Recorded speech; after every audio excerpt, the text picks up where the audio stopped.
Thank you for tuning in. If this is your first time joining us, welcome. We hope your experience is fruitful. Please feel free to visit our website to find out how you can join our growing family. While we are loading your experience, please do us a quick favor and hit that like button from whichever platform you're watching or listening on. Also, share so others may enjoy as well.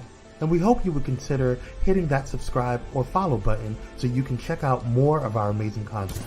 All right, let's start the show. Ooh, hello and happy Monday, beautiful people of the interwebs. It's your girl, Camille Telicia, here with another episode of Camille Over Chai. And today I have my friend, the beautiful, mindful, and amazing Siha Collins joining us for an amazing conversation about mindful leadership. So you know what to do. Grab your cup of chai and join us back here for today's episode of Camille Over Chai.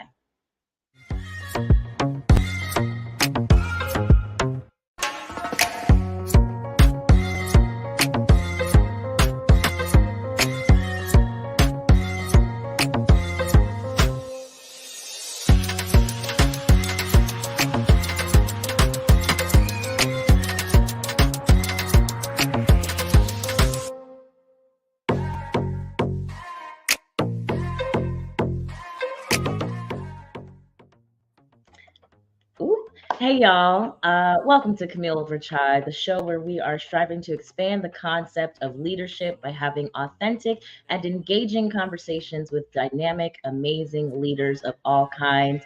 I'm your host, Camille Telicia. I'm so excited to have you guys here with me today. Happy Monday, y'all, as we go into this week of Labor Day weekend, or I guess we're going into Labor Day weekend week.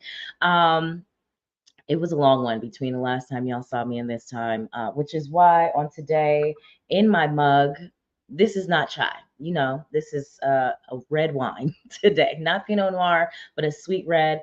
And my mug of the day, actually in honor of all of the lovely college students going back to school, is from one of my alma maters. This is where I got my master's degree, the Florida Institute of Technology. So shout out to all of our new college students. I don't know if y'all have been looking on the internet, on Instagram. I've been seeing all the videos of the HBCUs, all of their I guess like freshman orientation. Yes, cupcakes. Hello, how you doing, boo? Red wine today for sure. But the things that they've been doing for the new freshman students, and I'm like, ooh, those are the times when I regret going to a PWI, but that's a conversation for another episode. Today, we are having a conversation about mindfulness, health and wellness, a little bit of cannabis, of course, leadership, and whatever else comes up, because this is my real life friend, y'all, Miss Siha Collins. She is the founder of Yellow Mat Wellness.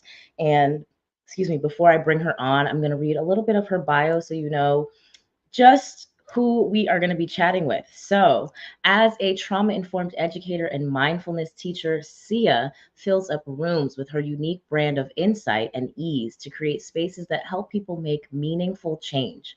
Through her lifestyle brand, Yellow Mat Wellness, she has not only curated innovative wellness practices for global brands, but facilitates experiences centered around mindful approaches to topics including social justice and community care. Her passion to teach extends directly into her service work by bringing the tools of mindfulness to individuals in schools, jails, rehab centers, shelters, and nonprofit organizations. You can learn more and find out how you can work with Siha, especially if you are located here in the Atlanta area, by going to her website, yellowmatwellness.com. But in the meantime, before you go to the website, before you click over, please help me in welcoming, drop some comments in the chat. Miss Siha Collins to the Camille Over Chai stage. Welcome, welcome, welcome, welcome, welcome. Hi, hey, one, it's so good to see your face and be on your awesome show.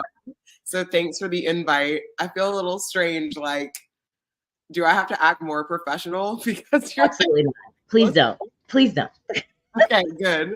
Well, I'll do my best. I'm glad to be here. Yes, I love it. Thank you. Welcome. So this is the Connection Cafe, and to kick it off, I asked my guests the same 3/4 icebreaker questions. So everybody gets these questions. No pressure, no big deal. Number one, what are you sipping on today? Are you sipping on something today? What am I sipping on? So, I had to rep for the mugs. You really made it like important for me to show up. So Please. Yes. It is 90 something degrees outside in Atlanta today. So this is actually in my hot mug. Nice green tea with a little bit of honey. So I had to keep it cool, but I didn't want to miss the mug boat. So this is one of my favorite mugs. My RERUN collection that says spoiler alert, I'm high. I love it. It has moderate success on and off of Zoom, but be mindful of what meetings that I bring it into. But respectfully. Okay, love that. Okay, question number 2. If you had to describe yourself, excuse me, if you had to describe yourself as a flavor of tea, what would it be and why? I want to say, I thought about this a little bit and I was like, I'm a nice lavender matcha. Ooh, right?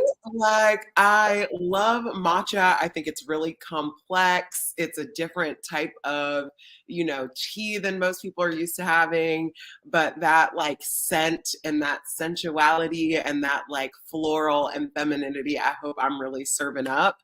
And then, you can add a shot or not. So I like it when it's a little dirty. We'll talk about espresso, like, an extra. Oh, okay. Yeah, I don't know what kind of spike you need, but so I'm gonna say a dirty matcha, a dirty matcha. I just took you. That's like usually my coffee shop order, by the way. So I love it. I love it. Now, why lavender though?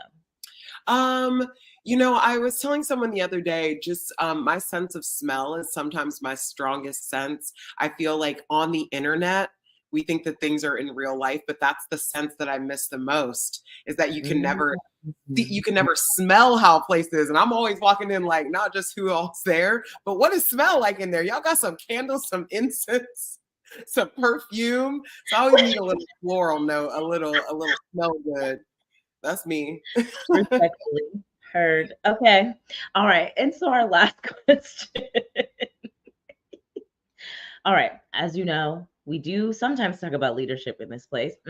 So what does the word leadership mean to you? And how would you describe yourself as a leader? Ooh, that might take a little bit of meditation. The word leadership to me, I would define as your intentional and self-directed vision to make your life and other lives better. And the type of leader that I would describe myself as is a reluctant one.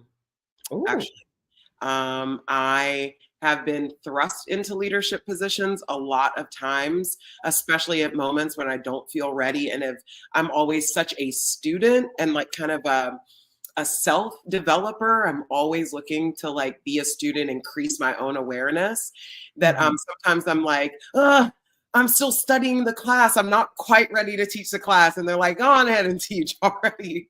So you got it. sometimes, yeah, I'm a little reluctant, but that's been changing. Lately and over the course of kind of my leadership career. Okay. Okay. Thank you for sharing that. Wonderful answers. You know, I love anytime somebody uses the word intentional.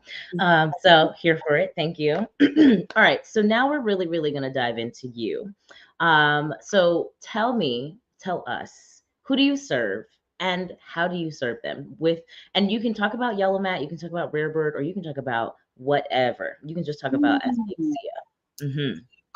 Yeah, when I think of that question, like, who do you serve? I want to be like the entire, greater good of the universe. I could give you that answer. Okay.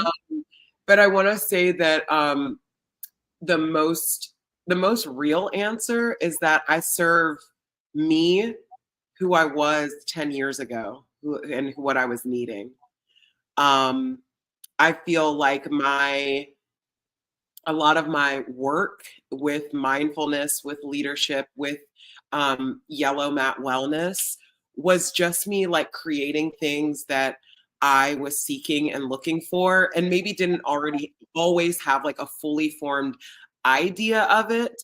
But what I was for sure that I didn't see it around me, because I'd been really looking for a place that was like comfortable for me to practice and learn. I was looking for a place where I could practice leadership, but I wasn't put on a pedestal. I actually don't want to be anybody's guru. That feels like a position. Like, y'all know I cuss and like can't stick to my diet, right? So do not try to make me the perfect one. And so I just feel like at this time, like who I serve are those are folks that are just seeking to feel better. Like that is my number one thing that I say all the time. What is the point of doing all of this stuff? All of the cleanses, the retreats, the classes, the everything, if you're not really feeling better. So I think maybe that's my realist answer. And you asked a part two. It was how do you serve them? I think I serve them by showing up as the example of practice.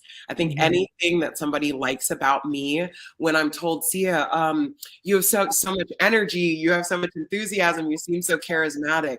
I'm like, wasn't always this graceful. Takes a lot of practice. As a matter of fact, I sat down this morning, closed my eyes, and that's the only reason why I'm able to like be here and really present, like in rooms and conversations. So I kind of hope that I show up as an example of, if there's anything you like about me, it actually comes from me sitting with myself and doing the same practices that I'm teaching to you. I love that. And the leading by example is so important. And what I love about, and I don't know if it's just because you're my friend, but it's like you're very grounded and real. Like you said, you're like, I'm not trying to be your guru. I'm not trying to be this shining example of perfection. I'm just trying to do a little bit better than I did 10 years ago, and then I did last week. I did last month. And not that I haven't split all the way back, to year 5 and then had to crawl myself back for it and then do all of those things. But my mantra for Yellow Mat Wellness has always been practice makes possible. Just anything that I've had a desire to do, whether it's like learning to balance on my head or to get better at speaking and leadership in rooms or kind of facilitation, it's come through first the idea that it is possible, and that I really need to practice the qualities that would make me better. It's not something that happens overnight. And also, I think we have maybe like meme culture has really gotten in our heads that we can just read something and like get the intellect of it from here up. But there's so many things that you have to do that you have to actually practice and embody from like here down. Yeah. Really important. Girl, listen. I was on Clubhouse today, just randomly got a notification. I know you let you clown me about my Clubhouse, right? But it's like I was doing some work and I got a notification. My friend started a room, and I haven't been like in a room on Clubhouse in a conversation in a while. And of course, it was about dating, and it always is a men versus women thing. But it's like you just hear these people, especially it was a lot of men on the stage today, and they were just spewing making these statements that they got up off the memes on the internet. Like,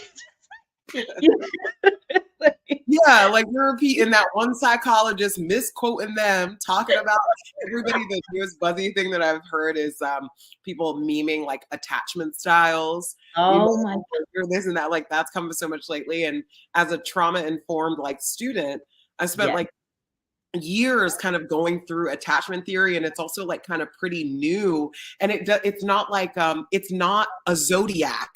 It's like just a consideration. It's not like, oh, you're anxious attached. Boo, get out.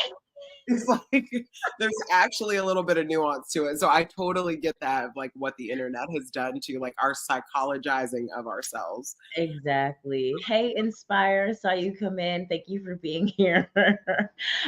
Okay, so I want to dial it in a little bit more and actually talk specifically about yellow mat, just especially because, again, as your friend, I've been able to kind of witness the whole journey of it. But I would love for you to share with the folks with us today about what was your inspiration for creating this movement, because it's now a movement. It was like this one thing, and now it's a movement.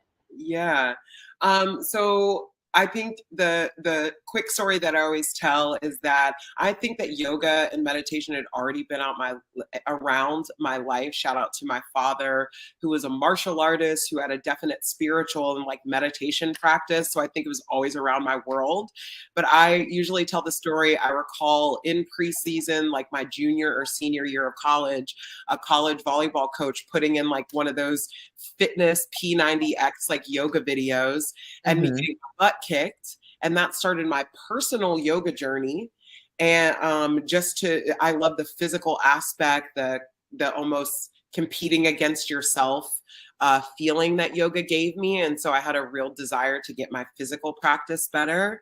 And after about 10 years of on and off practice, I finally was in a position to take a break from my professional career and go into and take a yoga teacher training. And Mhm. so this yoga teacher training that I signed up for, I said this weekend that I showed up for training, here I am thinking that they're going to show me some cool moves, show me how to teach. And my first weekend of training was trauma-informed outreach training, which is essentially how we apply mindfulness in challenging environments. So I've been so used to these beautiful spa-like spaces and experiences. And this was how to go and teach in an alley at a shelter or in the playroom of a kids daycare or after school program, or in facilities like detention centers. And so that weekend I really had my own things flipped upside down my head. I realized so much stuff about why my yoga practice had been helping, what it had been doing for me, and then I just saw a real vision for my life. So with my background being in marketing, I think I'm just had kind of one of those brainstorm moments where actually a good friend of mine told me, she was like, see, I'm pretty sure your first yoga mat was yellow. And I'm like, oh, well, that's awesome. And so I had this idea of these sunny yellow mats, like just this vision in my head of how wonderful, how exciting would it be, or kind of a friendly reminder that like your best self, all the energy, all the sunshine that you're looking for, this little patch of sunshine is like where you can make your way to when you want to feel better. That was really like the inspiration behind Yellow Mat. It's like bringing light into dark places almost, if I think about it. Mm-hmm. I love that. And you probably shared with me the story about the class. I don't remember, but God bless, for opportunities like this to learn again about your own friends. So I love that. I love that. I tell people to finish that story. I said I went to that weekend of yoga teacher training, fully intending to go back to work at the end of training. So our training was about 8 months, but I took a 3-month sabbatical. After that weekend of training, I didn't go back to work for 7 years. So I think that's also really important to share that it was so profound, so impactful that there was really nothing else that I could see myself doing except for figuring out how to teach and share what I had learned. And so Yellow Mat Wellness just became the vehicle for that. But in whatever way that I was going to do, I was teaching in parks and in kitchens and on tennis courts and any and everywhere that somebody would let me teach, because I just felt like I had to share this incredible knowledge that I had learned about helping yourself feel better. Yeah. And what I love that you're sharing is that for you, and probably for a lot of people, is that yoga is more than just those poses. And I want you to know, I don't know if you're looking at the comments, but honey, they are appreciating the one where you were on the side, the hand side, you know, that one right there. Love that. And Sister said she's gonna break her back if she not her back. I'm sorry. It's Let me about no. dreams. She would break something if she tried to do that pose. Okay. Um, so yeah, and cupcakes the same way. Listen, y'all, I've taken a few of Sia's yoga classes, and what I will say is that she is a very gentle teacher in the sense that she's not going to force you to overexert yourself and break something. So you don't have to try the sideways what you call that That's you the did side pro. Yes. there. There's so many modifications. And, I tell my students, I said, I can teach you how to stand on your head. But if you're still a jerk, you're just a jerk who can stand on your head. Ooh, So actually, the reason why we're practicing is because anytime you see a pose, think about who you'd have to be to do that pose, what it would require of you mm, that pose. And so I say, if you want to build fearlessness, there's a little bit of fearlessness that comes with learning to balance on your arms. There's a little bit of confidence. You really have to trust and believe that your practice works. So it's really just the poses are a means to the end, but the yeah, end is to learn to feel better or to yeah. learn to become whatever you're trying to do. Yeah. Okay. So you always say that, well, not always say, but when you're referring to doing yoga, you always call it you're practicing, which I love, which implies that there's something that you're learning. So, on this journey of building Yellow Mat, what are some things or something? It could be one thing if you only think of one, but if there's multiple, you have space to share that. That you have learned about yourself, like who you are as a woman, as a leader, as a yogi inside of that journey. Um, the biggest thing, a couple of things. Goodness, there's yoga is the thing. I just tell people find your thing. People will hear me holler and be waving my little yoga flag, and they're like, "See ya, see ya." That's definitely not for me. But I just think yoga is the metaphor that I'm using for whatever wellness thing it is for you. I think that's also, there was a change in my business name. I used to be Yellow Mat Yoga, and I changed it to Yellow Mat Wellness because I said maybe it's not yoga for you, but yoga is just the only one of the few things in my life that I found that brings me back to myself, that makes me find consistency. And so something that comes up is like, what in your life do you anchor yourself to? For me, it's stepping on my mat. It's not just every time, for some people it's journaling, for some people it's walking out in nature, for some people it's, being with their pet or something. But for me, there's been nothing so deeply rewarding to grow my yoga practice, but something else, like I was trying to think of the word, but it's like forgiving. My yoga mat has never yelled at me if I've left my yoga mat for 3 months. It's never been angry with me. And it's always accepted me back, when I come back. It's such Yeah. a kind space. And I don't think all the time we have that, or at least I haven't always had that experience of feeling like I have these open and welcoming spaces that really matter to me. So that's one thing that my practice has done and anchor me to create a safe space. And then the second thing that like comes immediately after that is, if you're looking for anybody to change your life, that person is going to be you. Yeah. So every time where I felt this resistance or blah, blah, blah, blah, blah, ain't nobody forcing me to do yoga or to not. Like, I don't ever have to practice yoga again. It doesn't make me any special or different or better. And Yeah. so it is the thing that's, it's an everyday thing that feels very sacred. And so Mhm. I just think that I was actually having a conversation with a friend earlier today. We're working on some incredible workshops. I'm feeling really inspired lately by a lot of work that I'm doing. And we were just talking about maybe, again, internet culture. When we do all this behind the scenes and the get ready with me and take a look at my life and do this stuff, I just happened to practice yoga before kind of the rise of social media, where you didn't bring your phone in class. Where it wasn't about the poses necessary, how you looked in the poses. It was very much more an internal experience. And so I think that some of like our social media has lost some of that sacred nature of when we just did things without like looking for a gaze around it. And so, making things in your life more ritual and more sacred. I would say. I love that. That's my favorite thing to say in here. I love that.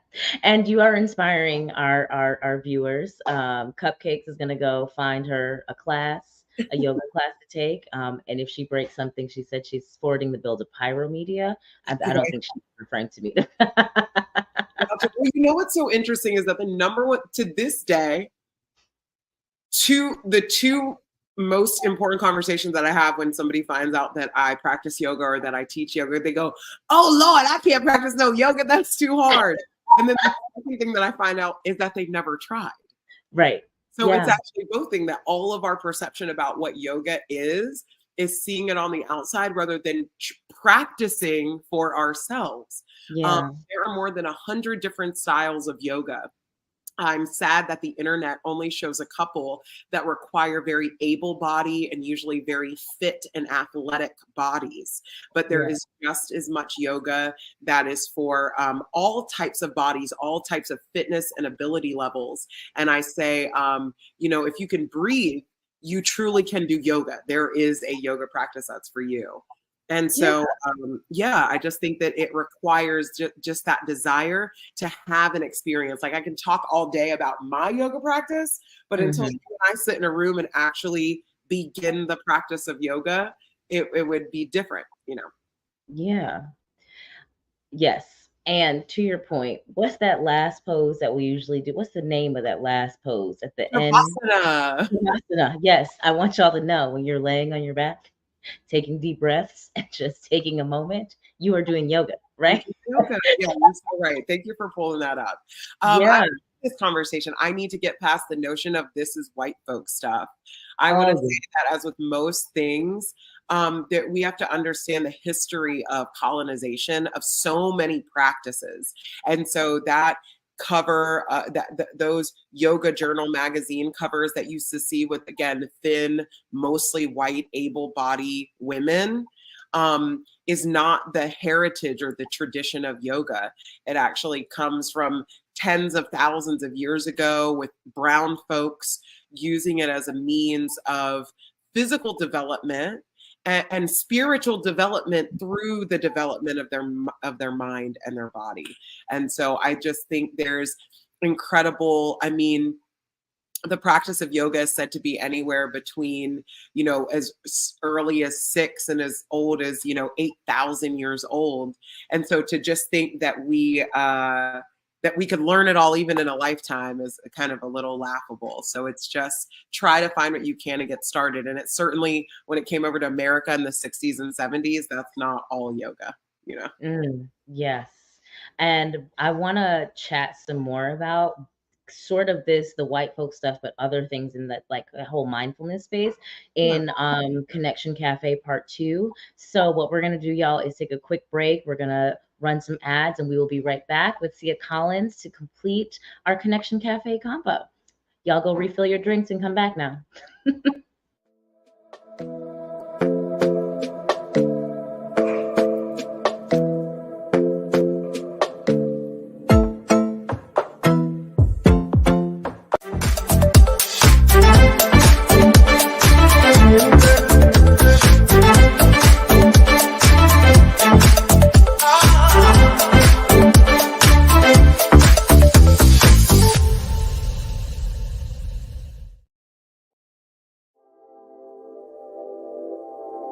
This episode is sponsored in part by Bullet and Flight Radio.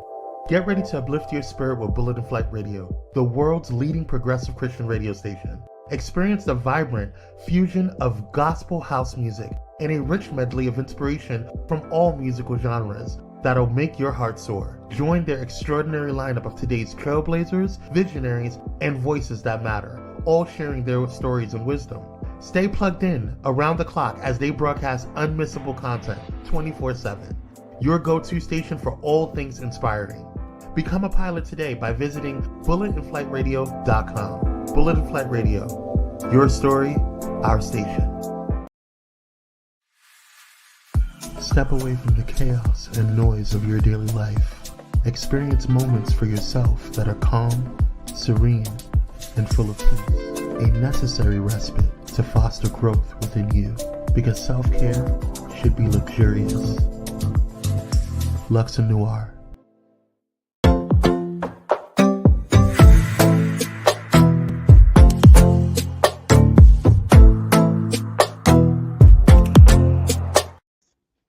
Okay.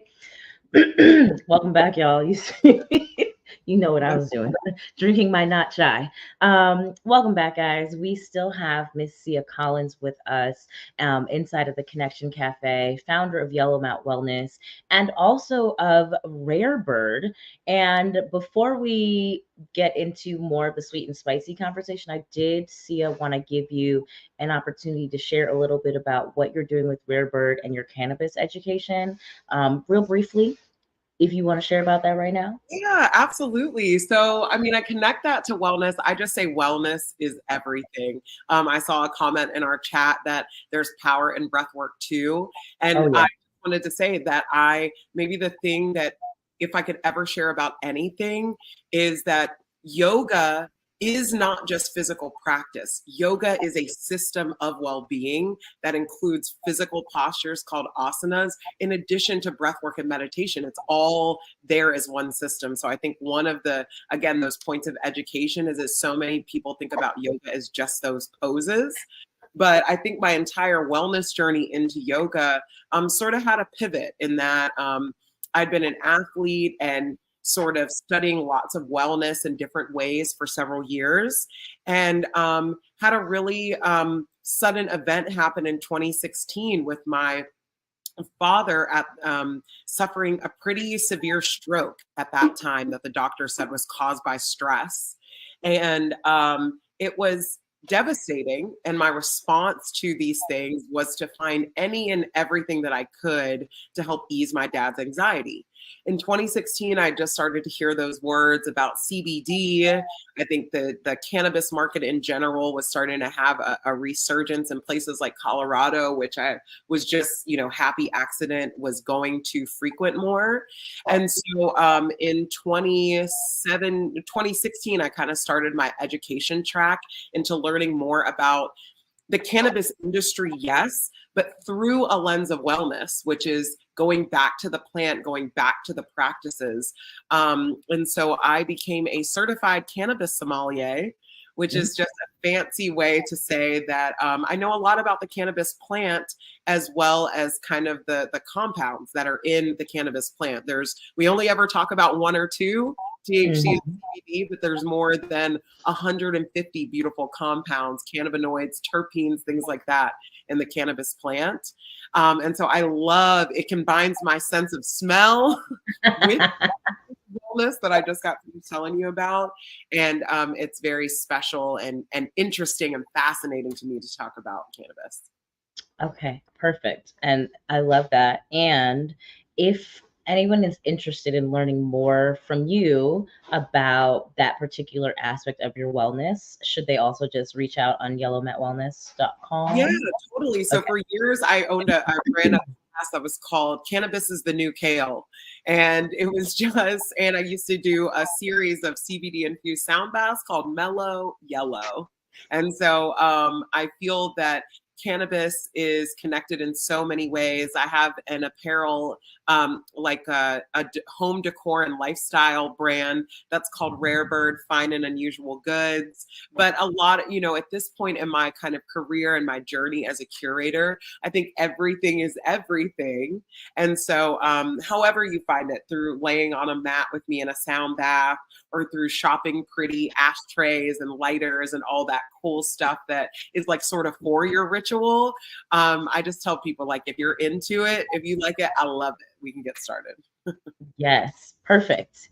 Okay. And y'all listen, first of all, the things that she finds in Rare Bird are so cute and so luxe at the same time. Like what? It's a little metal case for your lighter. There's one that she has that has a string on it. Like it's just but it's to light my Palo Santo. This is all right. about creating those rituals and creating that wellness. And so I'm always asking, like, everything around us can be pleasing and nice. That's kind of like the intention behind it.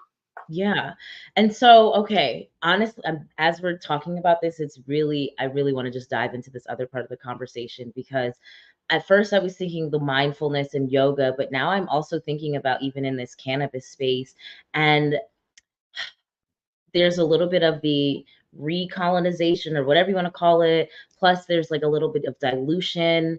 And so I'm not even sure exactly what my question is. This is more an opportunity for us to have a conversation, because I'm just like, are you seeing, or do you notice, and what do you think about the fact that there are these groups of people who come into these spaces and they find these things that are more indigenous in nature and in one capacity or the other, and they monetize it, and then or capitalism, whatever you want to call it, and turn it into something that is not as potent, can be considered a little bit toxic. When I was thinking about the mindfulness, I was thinking about that toxic positivity movement now that's going on, where it's like being mindful and being love and light means that there's nothing else. Like all you can do is be happy. All you can do is smile. All you can do is say positive things.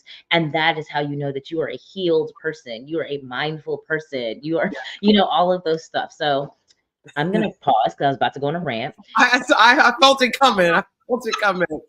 But I respond to that is that I remember at some point, like in the beginning of kind of my yoga teaching career, having a conversation with a family member that was getting a little heated, and I was like expressing a boundary, and they turned to me, "Oh, you have such an attitude. I thought you were a yoga teacher." And it was like intended as an insult or something. And I was like, yeah, I'm still a bleeping human, like totally.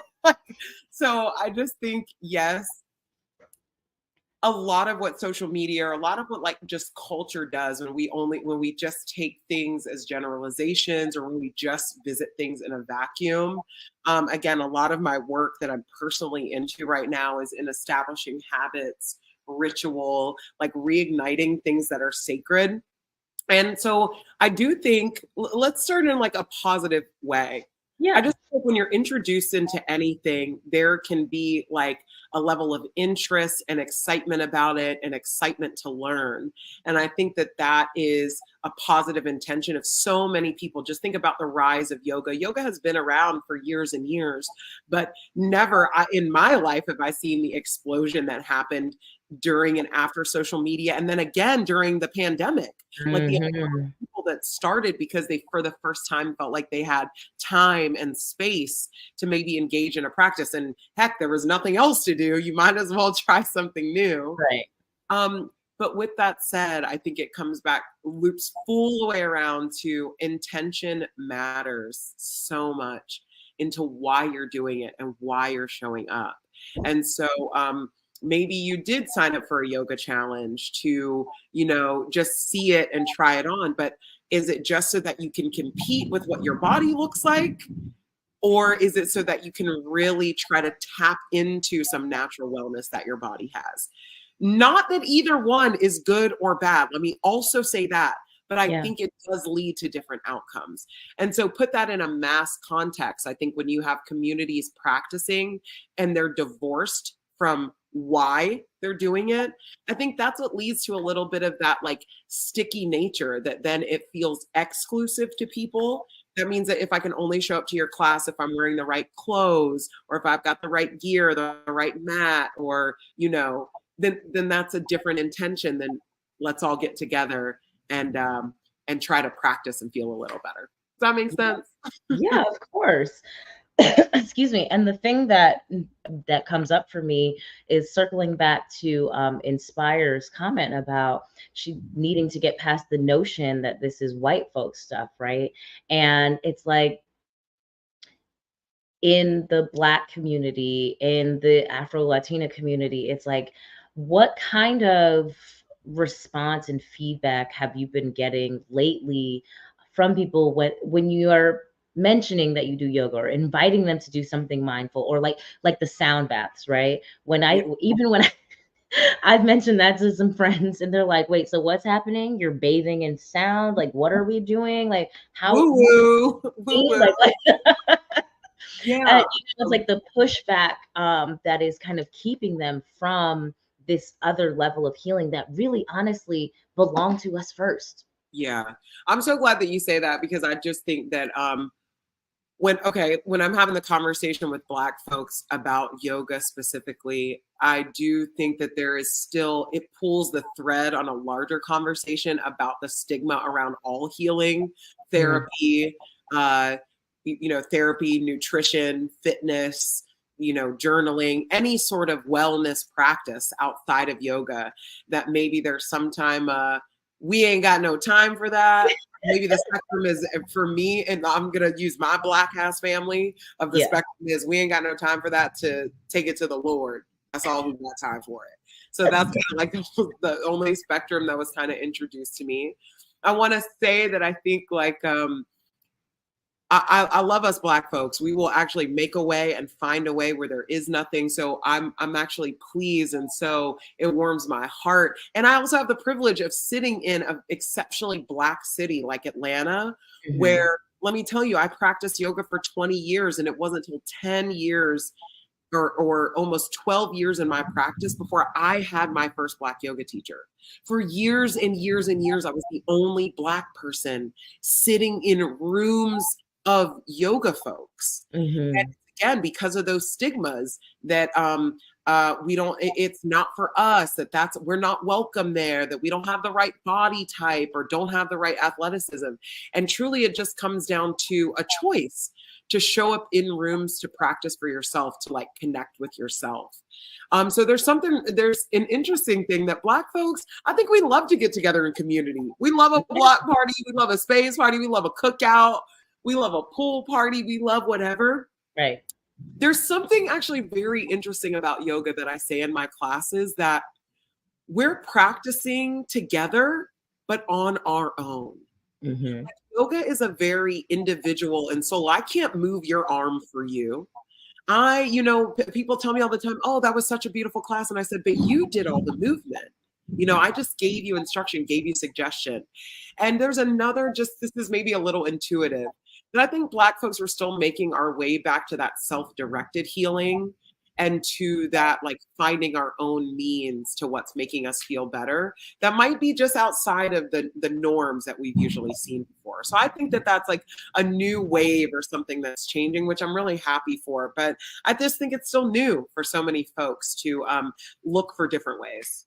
Yeah, it's true. And you're right. I do think we are finding our way back, because I mean, we're seeing more Black yoga instructors, and maybe it's just because we're in Atlanta and we're fortunate, but like seeing the Black girl yoga classes, like I saw something that was like the Black men's meditation or something or the other on my timeline earlier this year. So I agree, and I do think I'm happy to see that, because I think that even if you do it in combination with your church, take it to the Lord, all of that, but just adding those elements of other kinds of healing that aren't just relying on the medicine and the pharmaceuticals and all of that, I think is so important. It will only be beneficial to Black folks, and to all of us, but especially us. How about that? Yeah, I agree. Okay, wow, time is moving. We have one last quick commercial break to take, y'all, and then we're going to be back to talk with Siha a little bit more about her final thoughts and what she has coming up. So hang tight. watch these commercials and come right back.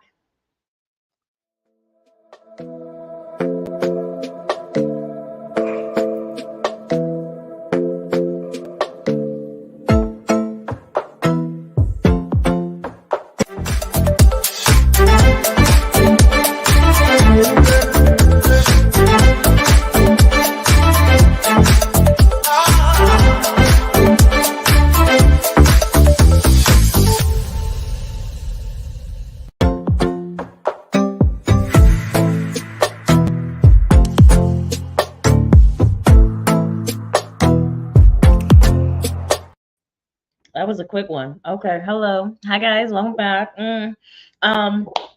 As a reminder, we've had 2 sets of commercials. Please make sure that you are liking, sharing, following, subscribing to any and all of us. Pyro Media Network. If you're watching this on our YouTube page channel and you are not yet a subscriber, please hit that subscribe button. Like this video if you've enjoyed the conversation we've been having with Siha today. Find us on all the social media platforms, Instagram, Facebook, all that jazz. YouTube, it's Pyro Media Network, or it's Camille Telicia. Instagram, Pyro Media Network, Camille Telicia. All very simple and straightforward. Make sure you're liking, following, sharing, subscribing, all that jazz. Yeah, and this is a safe space. No bullies allowed. I feel like we've been real safe today. We're talking about yoga in the comments, trying to break things and get paid for it. Like, it's all, we're all real safe. Yeah, bend so you don't break. Exactly. Inspire says mindfulness-based stress reduction activities are very helpful, especially with overactivation of the nervous system and with trauma and hypervigilance. Absolutely. And we didn't even get to talk about your trauma-informed certification and all of that. So it sounds like you'll just have to come back another time on the show. But in the meantime, right now for today, we're going to move over into Let It Steep to kind of get your final thoughts. And what I would really love for you to just share for anybody who is watching this and has received the message of yoga doesn't have to be a thing you're afraid of or that you overthink, or mindfulness in general. So like, what would be 1 or 2 first steps that you would recommend to somebody who wants to start a mindfulness journey, who maybe just read the comment that Inspire shared and, can relate to feeling overactivated, overstimulated, having just being a little anxious? What are some things that you would offer them to get started? Yeah, so I think that, a lot of times, and again, we'll take it back to meme culture will have you feeling like something is wrong with you to be experiencing anxiety, depression, like everybody should be walking around just sunshine and rainbows. I said, Instagram is literally the highlight reel for everyone's life and never actually tells you what's going on in your life. And so that in some ways, to feel anxiety and to acknowledge that, that's a wonderful place to start. Sometimes it's not until you can acknowledge that you're feeling bad that you'll actually give yourself the space to recognize your desire to want to feel better. I think that that's really important. So I think just if you feel like you have that desire to learn more, that's a good, that's like a good exploration. But one of the things that makes me so sad about yoga is that it feels like there's so many gates that are kept around it. And one of my main goals is to make yoga feel more accessible. And it's that you truly need no tools, the tool of your breath. So every night before you go to sleep, close your eyes, get calm in bed, and try to track 10 breaths. Notice when you breathe in, say in, and when you breathe out, say out. And you might even be aware that it's hard for you to keep your mind focused on just those 10 breaths. You might kind of lose track after 5, and then do that again in the morning. Or set a timer for 2 minutes when you first get up, before you pick up your phone, before you do this, before you do that, and just close your eyes and sit. And so those are just like examples of 2 small practices. That is yoga in any small amount that takes you to a place where you can begin to sit with yourself. There's a Tibetan word for meditation, and it roughly translates to become familiar with. And so meditation is just a practice of becoming familiar with yourself, how your body feels. A lot of times we only pay attention to our body when it's hurting us, when it's finally in so much pain, it's like we can't take it anymore. So learn how to become familiar with your body, you'll actually begin to notice those subtle changes that are happening all throughout your day and throughout your life. So I think that that's really important to kind of notice. Yeah. Yeah. I love that. And I agree. Inspire says it helps you to learn to respond rather just reacting all the time. And I definitely agree with that, because I don't think we pay enough attention to our bodies. And what we do is when we get that first sign, which is like a little ache, we take some medicine to cover it up. They're like, oh, I'm just taking Advil, and we don't think about like, okay, why am I aching? Why am I hurting? Why does my head hurt? You know, all of those things. Why do I have this pain? And I like that you are saying, hey, just start to reconnect. Can you repeat what you said the Tibetan word roughly translates to for meditation? To become familiar with. And so I love that idea and sentiment that active meditation is really, in addition to just learning to respond, it's really learning to understand, to become familiar with. Just think about how much we put into everybody else, how much we focus on TV, on our phones, on this and that. When's the last time you close your eyes and turn that focus that you give so much to other people back to yourself? That's a powerful and deep concept. And so I think that folks who are, when I started yoga and meditation, I thought it was, I'm trying to relax, I'm trying to de-stress, I'm trying to let go. And the long story short is, I take care of a lot of people in my community. I want to be a leader. I desire to show up with a big presence and in a big way. So I have to be fortified. I really have to know who I am and how I'm showing up in rooms. And so if you want to get better at your life, at living life, if you want to build your tolerance, there's nothing like starting a wellness practice for yourself, a focus practice, a meditation practice, breath work, or yoga, that could help with that. Yeah. So what I'm hearing you say is that practicing yoga could make you a better leader. Ooh, I like how you put that. Yes, the mindfulness. Just to put a bow on it. Mindfulness part of mindful leadership is that we have to recognize that anything that we want to be able to pay forward to anyone else, we have to actually have that quality. So you can't keep people calm if you don't feel calm. Yeah. You can't be flexible with others if you're not very flexible with yourself. Hello. Things like that. And so I think that it's really, it's a mirror for ourselves and others when we meet ourselves on a mat, when we spend some time. One of my favorite quotes I used to say almost every yoga class is, you give the love, you deserve the love you give so freely to others. And I think that that's essential to a yoga practice. You're not conversing with anybody else, moving with anybody else on your phone. It's you spending some time with yourself. And in today's society and life, I think that's actually very rare. We only meet ourselves those few moments before we pass out in our bed, maybe a couple moments in the shower sometimes. God bless all the moms out there, got babies running in. We are so pressed for time to ourselves. And so I think that it really matters just to make some time to sit with yourself. I love that. Ashe.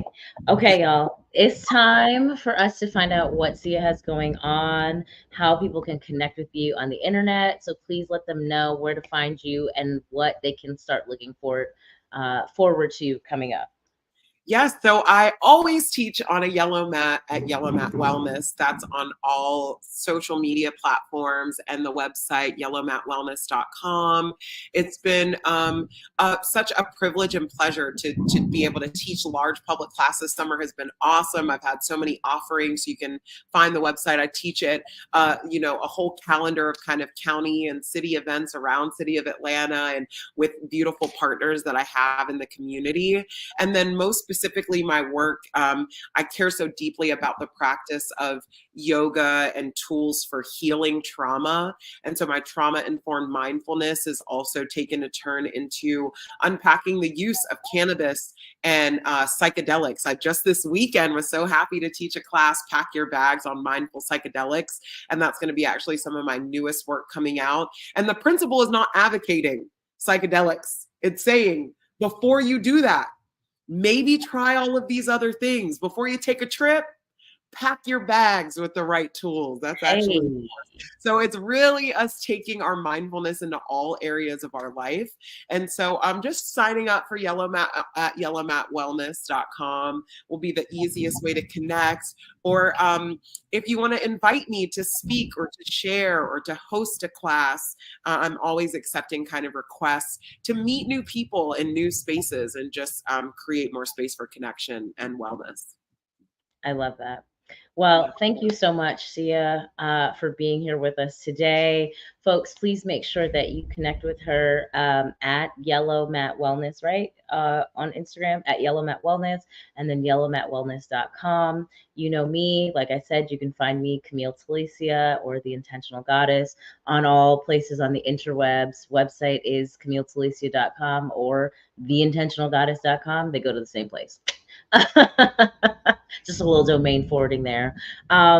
If you like today's episode, please like the video, actually give us a like, subscribe to the channel, drop a comment so that we know you were here. If you're listening, if you have a question for Siha, we can forward it to her if you drop the comments. For my replay viewers, thank you for watching. Even if you didn't watch live, your view matters and it is much, much appreciated.